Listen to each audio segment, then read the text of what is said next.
Welcome to a day in New York City. Follow along as we drive through downtown New York. Check out all of the exciting things to see and do along the way. In 1524, Giovanni da Verrazzano became the first European to visit the area that is New York City today. However, it was not until the voyage of Henry Hudson that the area was mapped. Hudson came across Manhattan, the island we're on, in 1609, and continued up the Hudson River until he arrived to what is now Albany. Fast forward a few years, the Dutch acquired Manhattan on May 24th, 1626 from native people. They bought it for what was equivalent to $24 at the time. That's around $1,000 today. Now, that sounds crazy today, but the natives just didn't know the value of the land. In 1674, the English bought New York, which was at the time called New Netherlands, and renamed it to New York. After the Civil War, Manhattan became the first stop for millions of people who were looking for a new life in the U.S. This role was acknowledged by the Statue of Liberty, a gift from France. The Statue of Liberty welcomed immigrants to the U.S. as they arrived by boat. The New York City subway opened in 1904, and it helped bind New York City together.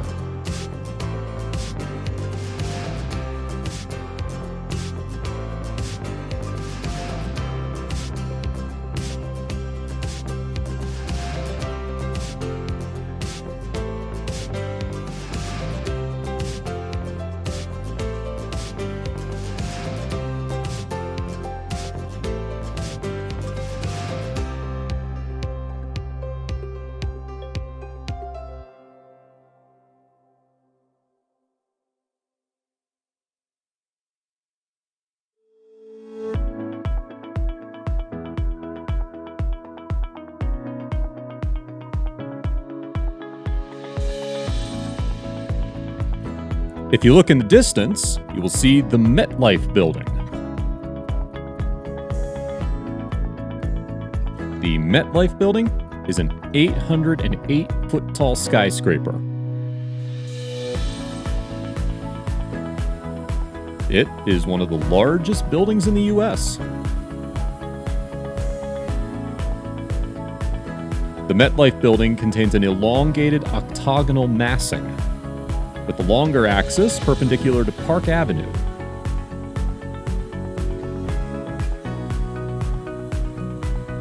It was completed May 9, 1962, and opened March 7, 1963.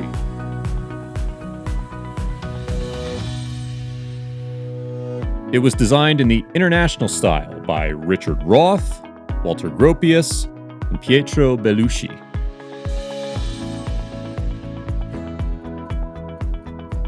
It was originally named the Pan Am Building.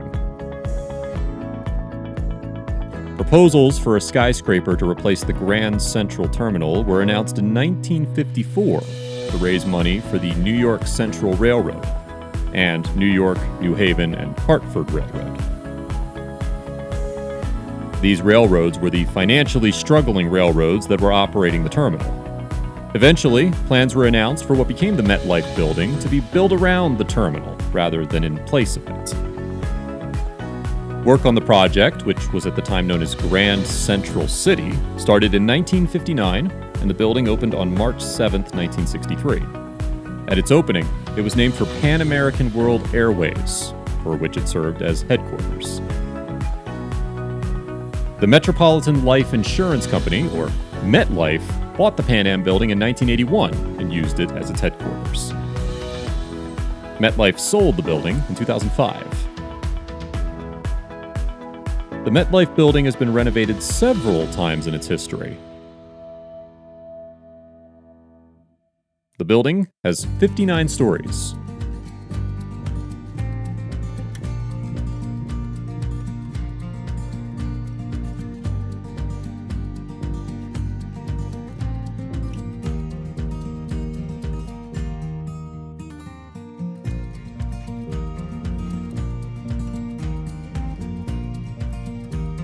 This is the Grand Central Terminal. It was named and built for the New York Central Railroad. It opened in 1913. It was built on the site of two similar stations, which date back to 1871. It is one of the world's 10 most visited tourist attractions. It is the third busiest train station in North America. It covers 48 acres, and it has 44 platforms, which is more than any other railroad station in the world.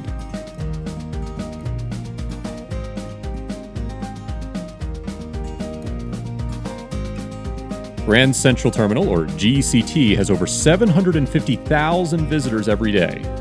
It was designed in the Beaux Arts style by Reed and Stem.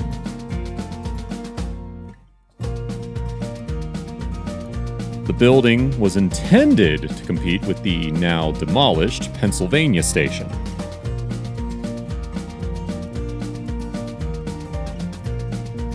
The Grand Central Terminal was built to handle 200 trains per hour. Although real traffic never came close to that number. It originally had 46 tracks and 30 platforms.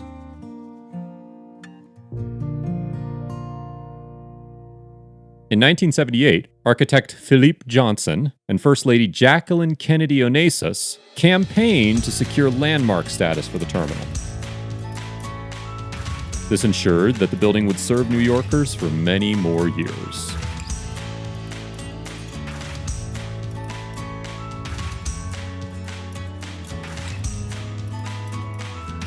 The ceiling is 12 stories high. The station and its rail yard have steel frames. In designing the facade of GCT, the architects wanted to make the building look like a gateway to the city. The South Facade is the front side of the building and contains big arched windows. The central window resembles a triumphal arch. The facade includes several large works of art. At the top of the South Facade is a 13-foot wide clock. The clock is surrounded by the Glory of Commerce sculptural group. It is a 48-foot wide sculpture by Jules Félix Cotin. It includes representations of Minerva, Hercules, and Mercury. At its unveiling in 1914, it was considered the largest sculptural group in the world. Below these works, facing the Park Avenue Viaduct, is an 1869 statue of Cornelius Vanderbilt, longtime owner of New York Central. It was sculpted by Ernst Plassmann. The 8.5-foot bronze statue is the last remnant of the 150-foot bronze reliefs installed at the Hudson River Railroad Depot at St. John's Park. It was moved to GCT in 1929.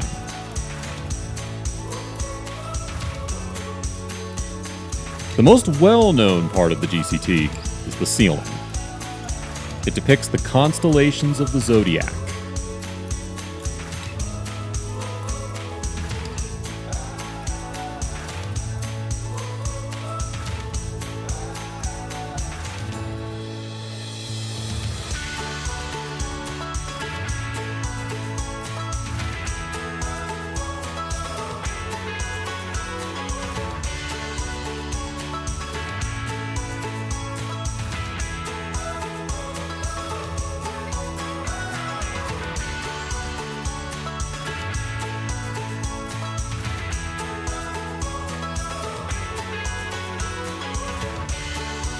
On the right is the Macklowe Gallery.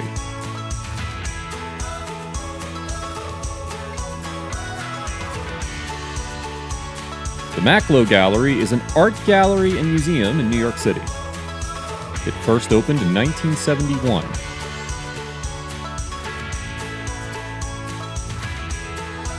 It was founded by Lloyd and Barbara Macklow.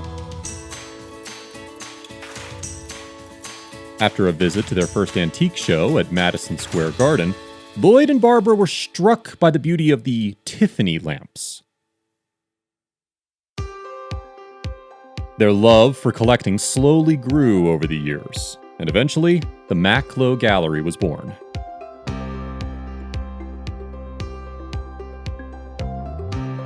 The gallery covers over 6,000 square feet of gallery floor. The Macklow Gallery is now owned by Benjamin and Hilary Macklow. Benjamin is the son of Barbara and Lloyd Macklow, previous owners, and Hilary is the daughter of Belle M. and Arnold J. She is also the wife of Benjamin Macklow.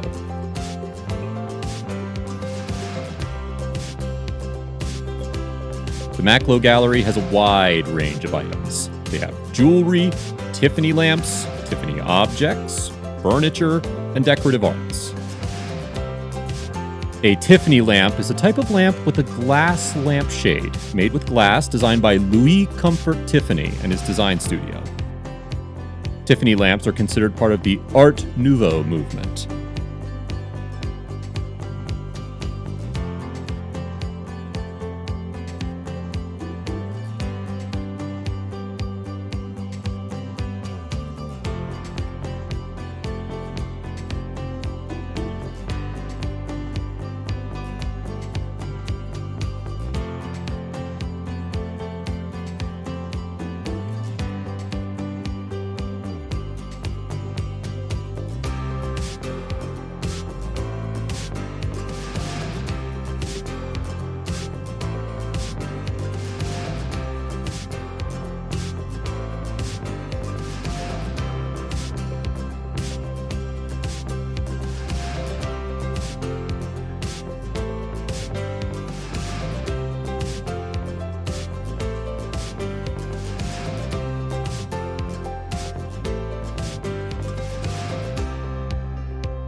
On the right is 583 Park Avenue. 583 Park Avenue is a New York venue reminiscent of a bygone era. It was built in 1923 by Delano and Aldrich. It was recently restored. It is now available for private events.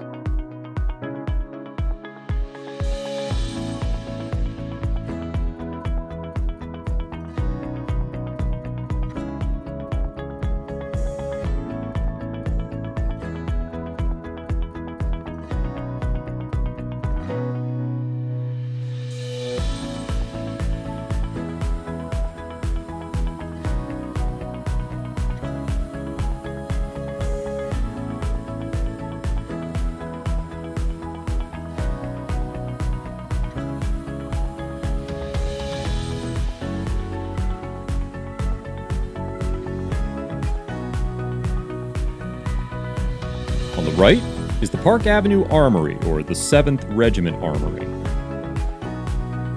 The 7th Regiment Armory is a historic National Guard armory building.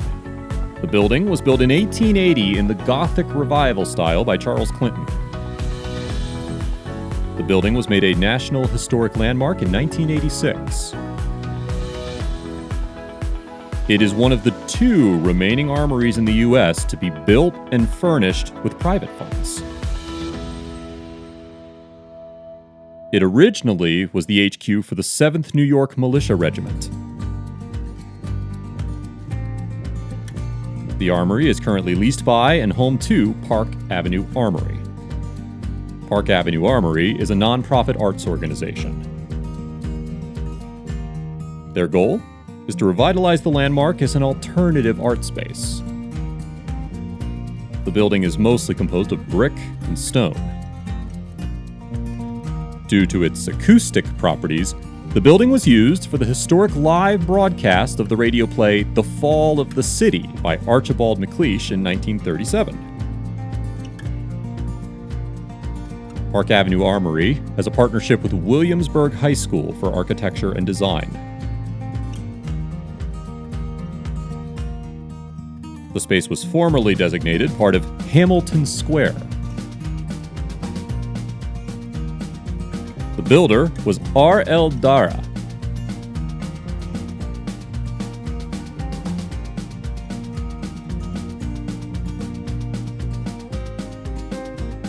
And the bricklayers were Van Dulsen and Arno. The building is known for detailed interior rooms that are furnished with ornamental woodwork, marble, and stained glass. The main facade of the administration building faces Park Avenue between 66th and 67th Streets, with the large vaulted space for the drill hall in the center of the block. The administration building has provisions for a reception room, a library, veterans room, and staff offices for 10 regimental companies. Architects and interior designers of the American aesthetic movement were commissioned to furnish the rooms and company quarters. The library is known as the Silver Room, or the quote-unquote trophy room. The library was designed by Louis Comfort Tiffany, who worked with architect Stanford White as a consultant on the project. The Great Armory building is the Veterans Room, or the Tiffany Room. It has hand-carved wood paneling and coffered ceilings in the Viking Revival style.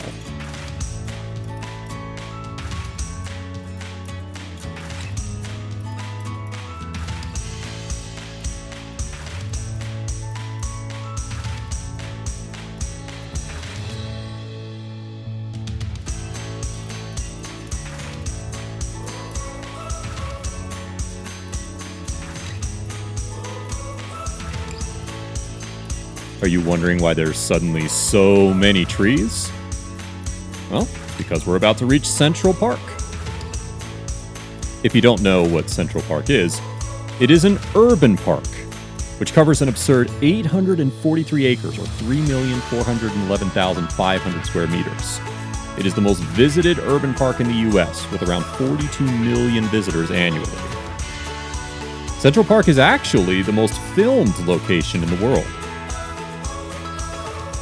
Following proposals for a large park in Manhattan during the 1840s, it was approved in 1853 to cover 778 acres.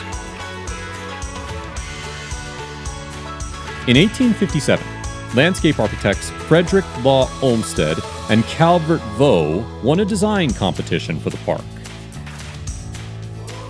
Their plan was called the Greensward Plan. Construction started the same year. Structures, such as a majority black settlement called Seneca Village, were seized and destroyed for Central Park's construction. The park's first areas were opened in late 1858. Additional land for northern Central Park was purchased in 1859, and the park was finished in 1876. After a period of decline during the early 20th century, NYC Parks Commissioner Robert Moses started a program to clean up Central Park in the 1930s.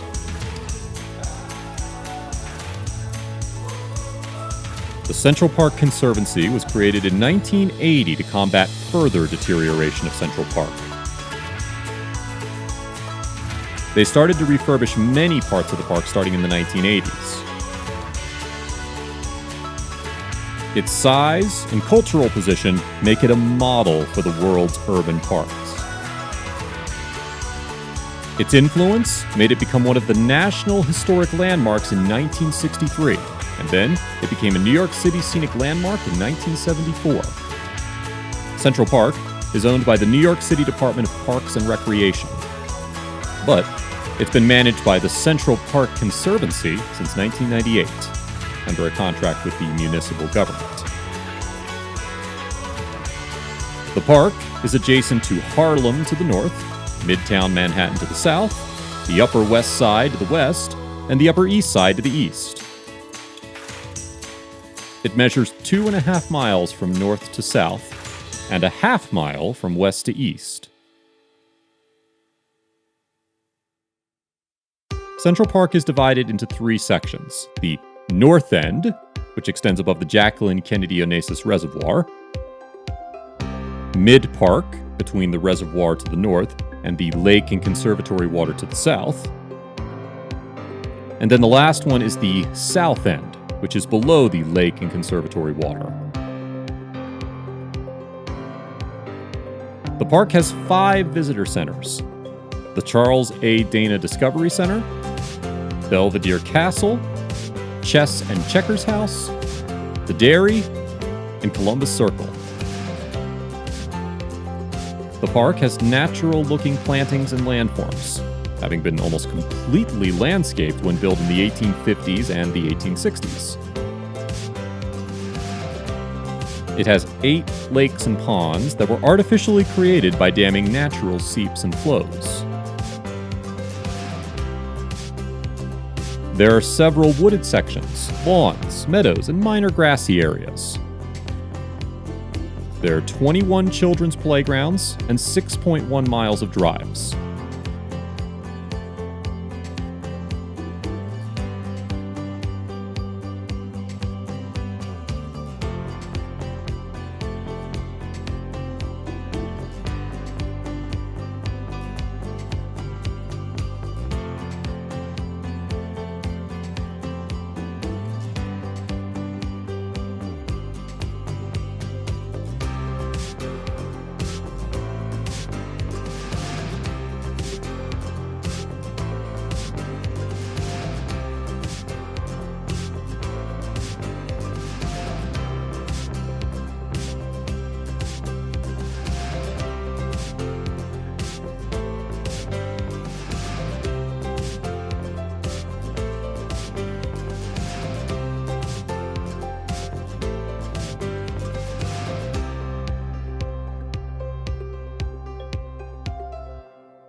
On the right is the Temple Emmanuel. It is a Jewish synagogue with a rich history. Temple Emmanuel was built in 1868 and was later moved in the mid-1920s. It used to be the largest synagogue in the world. It was the first Reformed Jewish congregation in New York City. The congregation Emmanuel started in 1845. They built the first synagogue 23 years later.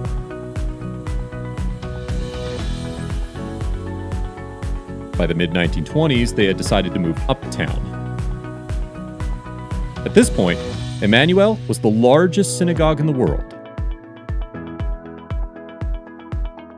Today, Temple Emmanuel is led by Rabbi Joshua M. Davidson. The congregation was founded by 33 mainly German Jews who assembled for services in April 1845 in a rented hall near Grand and Clinton Streets on the Lower East Side. The first services they held were highly traditional. The temple moved several times as the congregation grew. In October 1847, the congregation relocated to a former Methodist church at 56 Christie Street.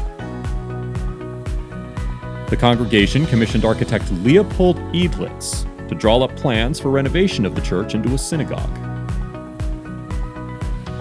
Radical departures from orthodox religious practices were soon introduced to Temple Emmanuel. Instrumental music, formerly banished from synagogues, was first played during services in 1849 when an organ was installed. In 1853, the tradition of calling congregants for Elul was abolished, leaving the reading of the Torah exclusively to the presiding rabbi. By 1869, the Christie Street building became the home of Congregation Beth Israel Bichor Chalam. Further changes were made in 1854 when Temple Emmanuel moved to 12th Street. Most controversially, mixed seating was adopted, allowing families to sit together instead of segregating the sexes on opposite sides of a mekitzah. In 1857, after the death of founding Rabbi Merzbacher, German speakers still formed a majority of the congregation and appointed another German Jew, Samuel Adler, to be his successor. In 1868, Emmanuel erected a new building for the first time. It was a Moorish revival structure by Leopold Edlitz, assisted by Henry Fernbach after raising about $650,000. The congregation hired its first English-speaking rabbi, Gustav Gottheil, in 1873 from Manchester, England. In 1888, Joseph Silverman became the first American-born rabbi to officiate at the temple. He was a member of the second class to graduate from Hebrew Union College. The 1870s and 1880s witnessed further departures from traditional ritual. Men could now pray without wearing kippot on their heads. Bar mitzvahs were no longer held. The Union Prayer Book was adopted in 1895. In January 1926, the old, then existing synagogue was sold to Benjamin Winter Sr. for $6.5 million, who then sold it to Joseph Durst in December 1926 for $7 million. In 1927, Durst demolished the building to make room for commercial development. Emmanuel merged with Temple Bethel in New York on April 11, 1927. Both are considered to be co-equal parents of the current Emmanuel. In 1929, the congregation moved to its present location, where the temple building was constructed to the designs of Robert D. Cohn on the former site of Mrs. William B. Astor House. The hall seats 2,500, more than St. Patrick's Cathedral.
On the left is Trump Tower.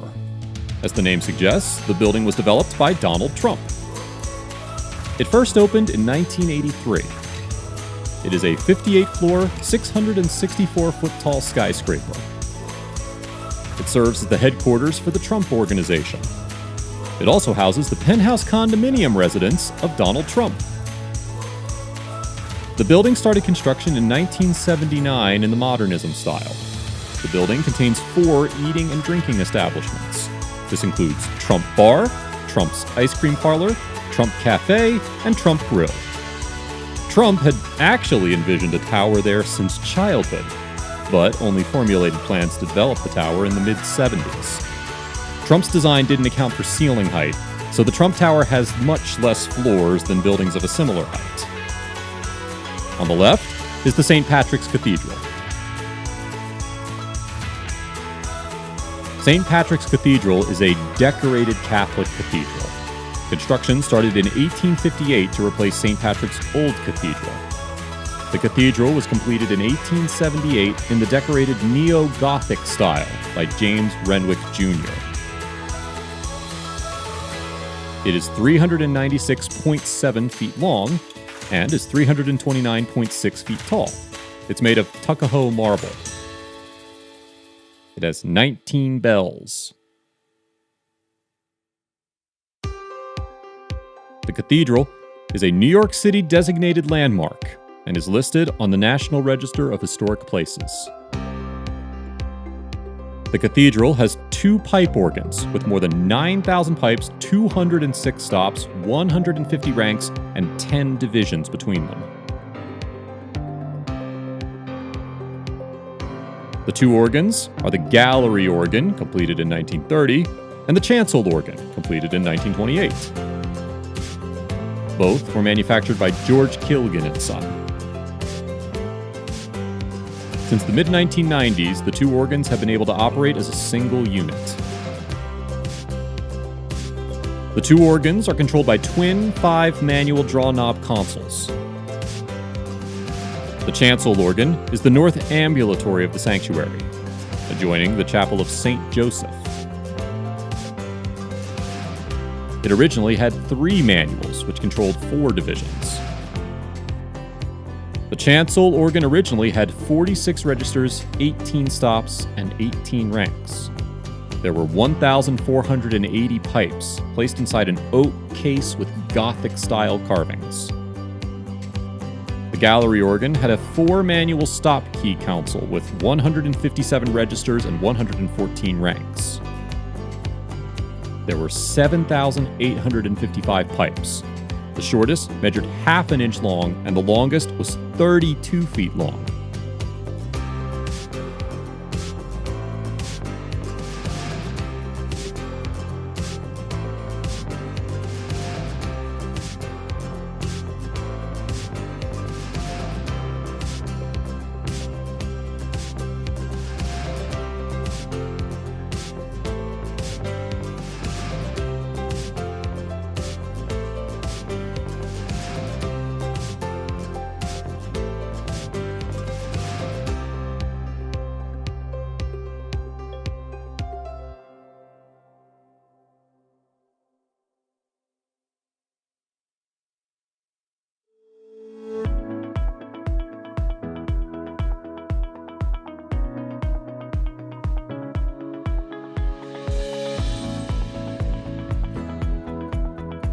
That is the New York Public Library on the right. The NYPL is a massive library with nearly 53 million items. The NYPL is the 2nd largest public library in the US and the 4th largest in the world. It was established in 1895, 126 years ago. The NYPL has 4 research libraries. It has a budget of $302,208,000.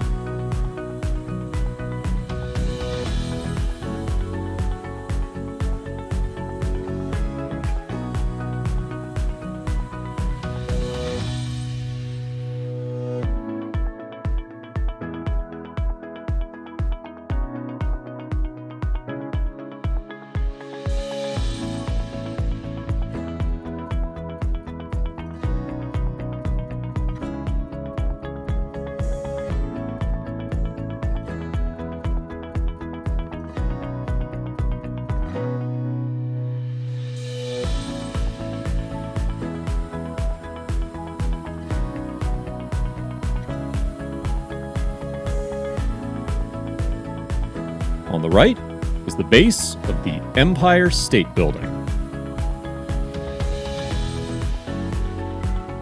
The Empire State Building is a very famous building. It is a 102-story Art Deco skyscraper. It was preceded by the Chrysler Building and then surpassed by the World Trade Center. It was the tallest building in the world from 1931 to 1970. It is an office building.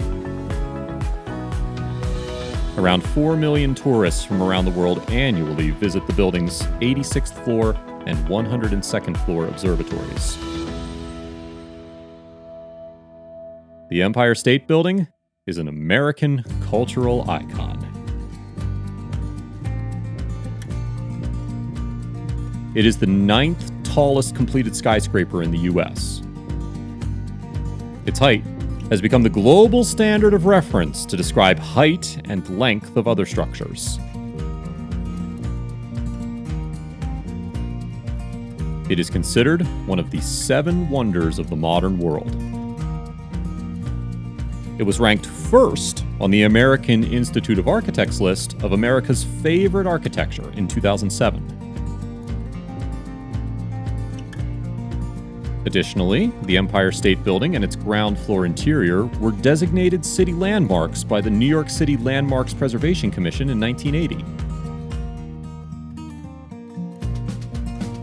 They were also added to the National Register of Historic Places as a National Historic Landmark in 1986. The original plan for the building was 50 stories, but was later increased to 60 and then 80 stories. Height restrictions were placed on nearby buildings to make the building look taller and more visible.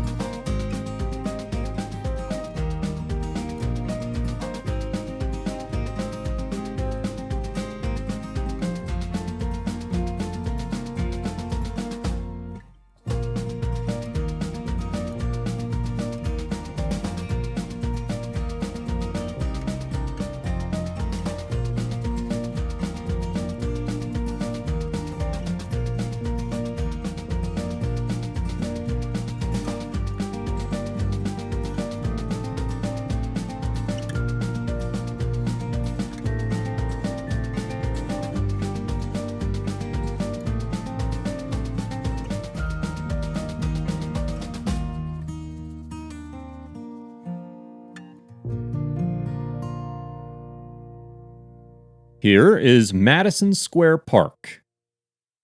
Madison Square Park is part of Madison Square, a public square named for James Madison, the 4th President of the United States.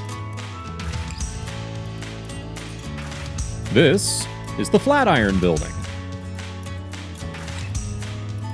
The Flatiron Building is a triangular, 22-story, 285-foot-tall, steel-framed landmark building.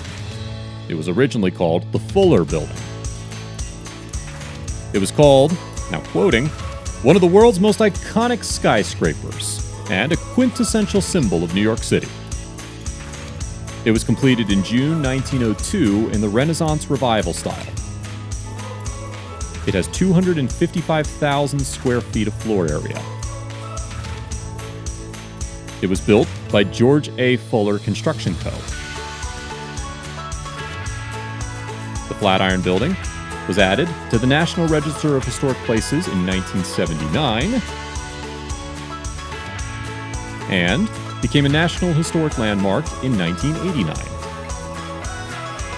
The place where the Flatiron Building stands was bought in 1857 by Amos Eno, who built the Fifth Avenue Hotel on a site across from it. During his life, Eno resisted suggestions to sell Eno's Flatiron, as the site had become known. But after his death in 1899, his assets were liquidated and the lot went up for sale. The lot was bought at auction by William Eno, one of Amos's sons, for $690,000. 3 weeks later, William sold the lot to Samuel and Mott Newhouse for $801,000. The new houses intended to put up a 12-story building with street-level retail shops and bachelor apartments above. However, 2 years later, they sold the lot for about $2 million to Cumberland Realty Company, an investment partnership created by Harry S. Black, CEO of the Fuller Company. The Fuller Company specializes in skyscrapers. Black intended to construct a new HQ building on the site, despite recent deterioration of the surrounding neighborhood.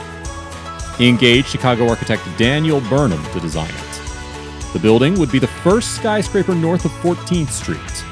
It was to be named the Fuller Building after George A. Fuller, founder of the Fuller Company, and father of the skyscraper, who died 2 years prior. However, locals persisted with the name the Flatiron, a name that has been made official. Once construction of the building began, it went at a very fast pace. The steel was very nicely cut, so the frame went up at a rate of a floor each week. The building was completed in June 1902 after a year of construction. The Flatiron Building became an icon of New York City, and the public response was enthusiastic.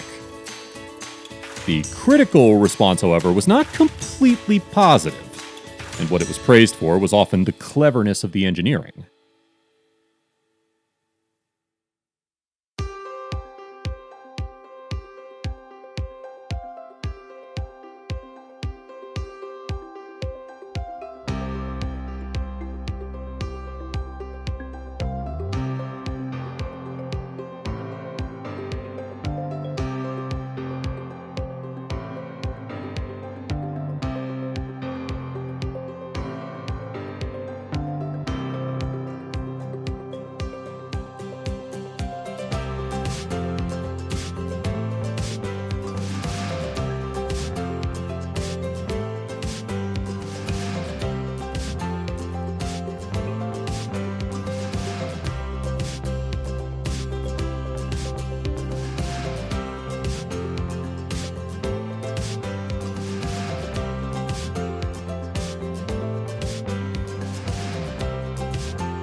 On the right is the Greeley Square Park.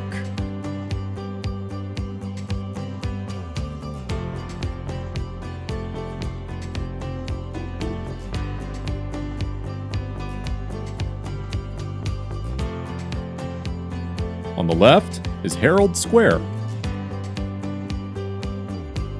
Herald Square is named after the New York Herald, a now defunct newspaper which used to be headquartered there. In Herald Square, there is a monument of James Gordon Bennett, the founder of the previously mentioned New York Herald. Herald Square is a major commercial intersection.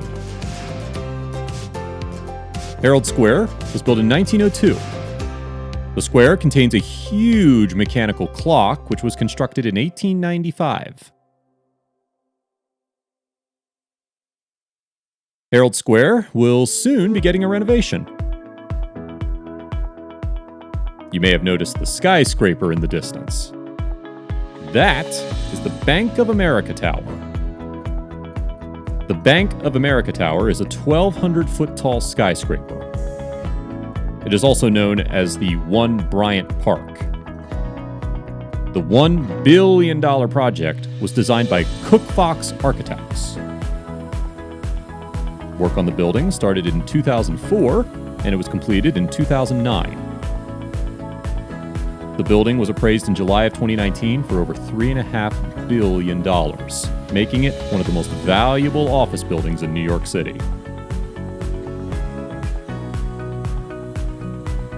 The Bank of America Tower is advertised to be one of the most efficient and environmentally friendly buildings in the world. It is the 8th tallest building in New York City and the 10th tallest building in the United States. The building is 55 stories high and has 2.1 million square feet of office space. The tower's spire is 255.5 feet tall and was placed on December 15, 2007. The tower includes 3 escalators and a total of 52 elevators. 50 are to serve the offices, and 2 leading to the New York City subway's mezzanine underground. Several buildings were demolished to make way for the tower. Among them was the Hotel Diplomat, a 13-story structure which had occupied the site since 1911, and Henry Miller's Theater, which was rebuilt and reopened at its previous location.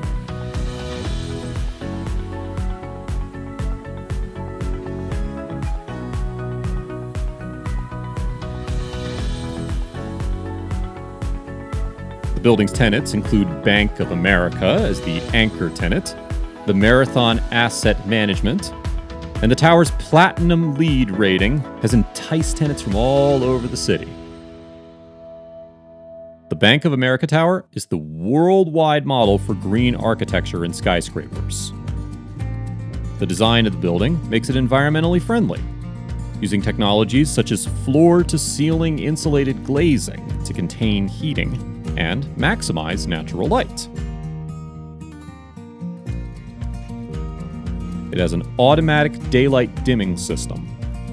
The tower also has a gray water system. The gray water system captures rainwater for reuse. Bank of America states that the building is made largely of recycled and recyclable materials. Air entering the building is filtered, which is normal, but air exhausted is also cleaned.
On the right is Bryant Park.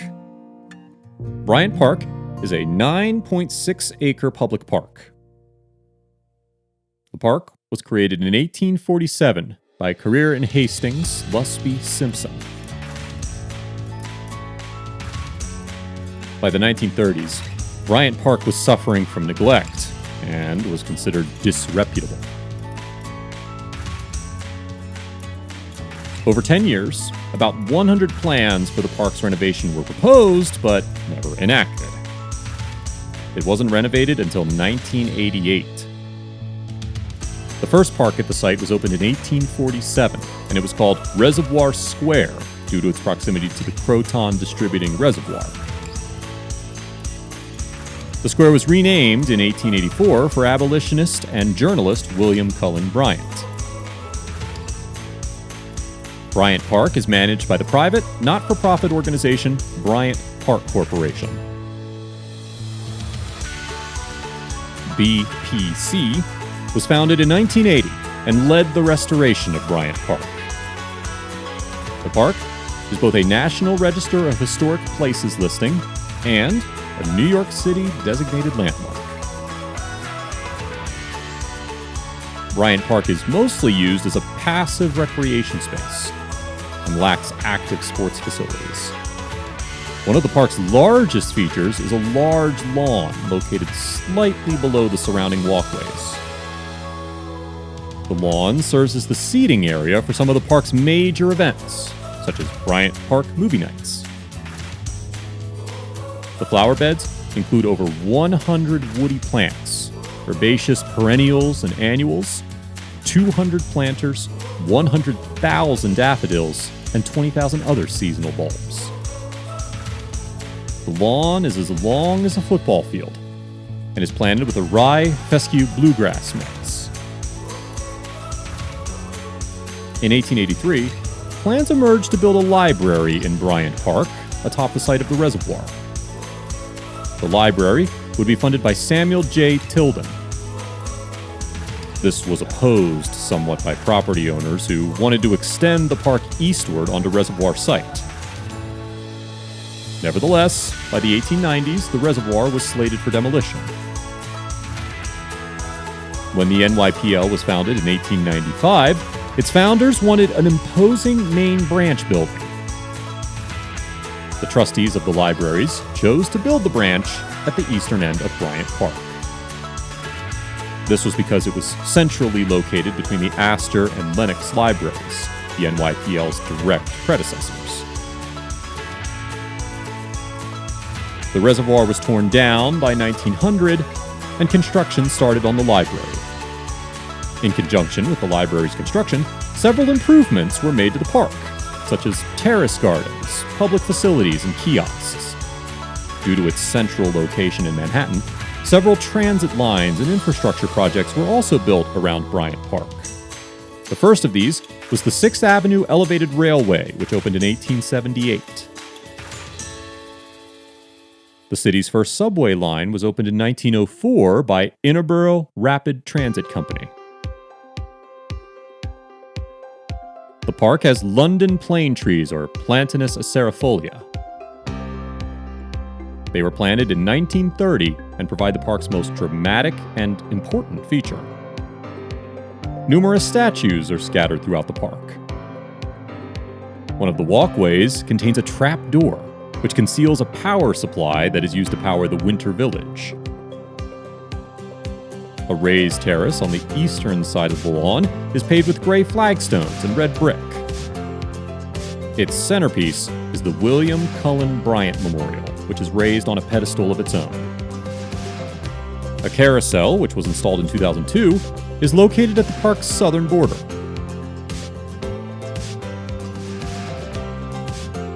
The park is served by the New York City Subway's B, D, F, and M trains.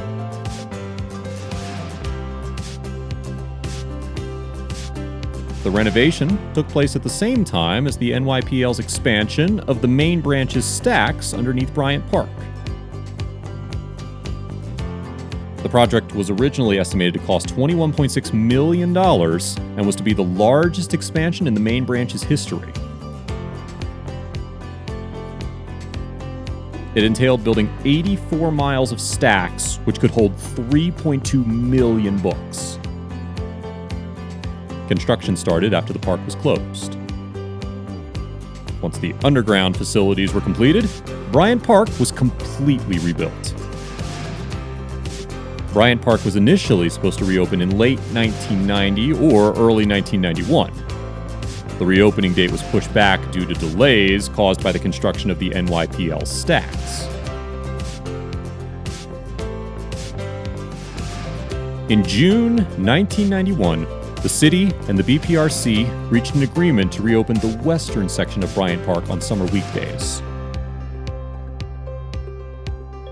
The park soft reopened on April 21st, 1992, with the official reopening set for nearly a month later. The new design received widespread acclaim. The new design was a huge success.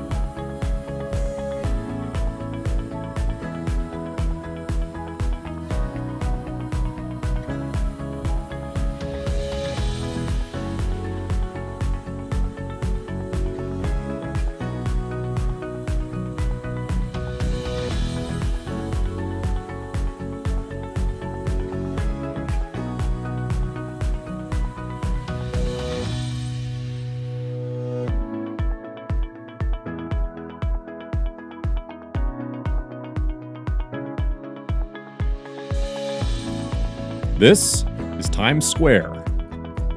Times Square is a major commercial intersection, tourist destination, entertainment center, and entertainment center. It has many nicknames, including the center of the universe, the crossroads of the world, the Great White Way, and the heart of the world. Times Square used to be named Longacre Square. It was renamed to Times Square in 1904 after the New York Times moved its headquarters to the Times Building, or 1 Times Square.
This is the Times Square ball drop.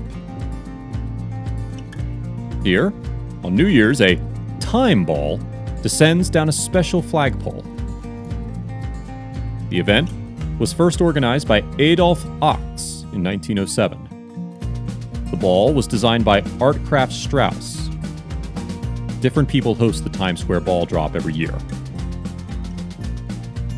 In 1996 and 97, it was Ozelia McCarty. In 1997-98, it was a group of 5 winners from a school essay contest honoring New York City's centennial. In 1998-99, it was Song Lan. In 1999 to 2000, it was Dr. Mary Ann Hopkins. In 2000-2001, it was Muhammad Ali. In 2001 to 2002, it was Rudy Giuliani and Judith Giuliani. This was Giuliani's final act as mayor. In 2002 and 2003, it was Christopher Reeve and Dana Reeve. In 2003-2004, it was Cyndi Lauper, joined by Shoshana Johnson, the first black female POW in the military history of the U.S., by the way. In 2004-2005, it was the 65th Secretary of State Colin Powell. In 2005-2006, it was Wynton Marsalis. In 2006-2007, it was a group of 10 United States Armed Forces members. In 2007-2008, it was Carolina Wachowska, an Iraq War veteran and New York City Police Academy valedictorian. In 2008-2009, it was former President Bill Clinton and Hillary Clinton. In 2009-2010, it was 12 students from the New York City high schools on the U.S. News & World Report's America's Best High Schools Top 100 Gold Medal list. In 2010 through 2011, it was former Staff Sergeant Salvatore Giunta. In 2011-2012, it was Lady Gaga. In 2012-2013, it was the Rockettes. In 2013-2014, it was Associate Justice of the Supreme Court of the United States, Sonia Sotomayor. In 2014-15, it was Giancarlo Canella, joined by a group of refugees who emigrated to New York City in partnership with the International Rescue Committee. In 2005-2016, it was humanitarian Hugh Evans. In 2016-2017, it was United Nations Secretary General Ban Ki-moon, and this was his final act as a UN Secretary General. And then in 2017-2018, it was Taranya Burke, founder of the Me Too movement. In 2018-2019, it was Joel Simon, executive director of the Committee to Protect Journalists, and a group of 11 journalists. In 2019-2020, it was New York City high school teachers Jared Fox and Ada Rosenbaum and 4 of their students.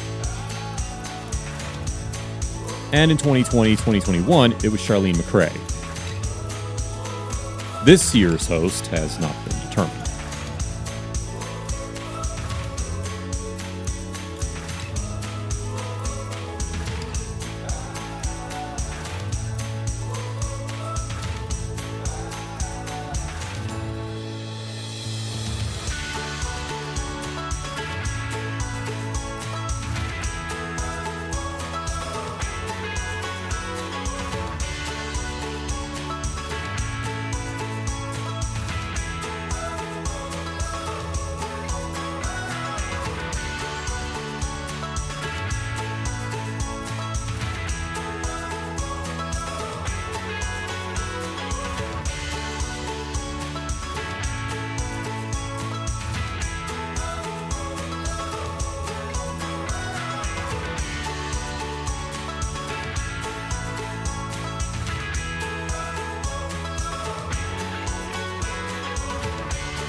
This is our final destination, Penn Station. Penn Station is the main inner-city railroad station in New York City, and the most busy transportation facility in the West.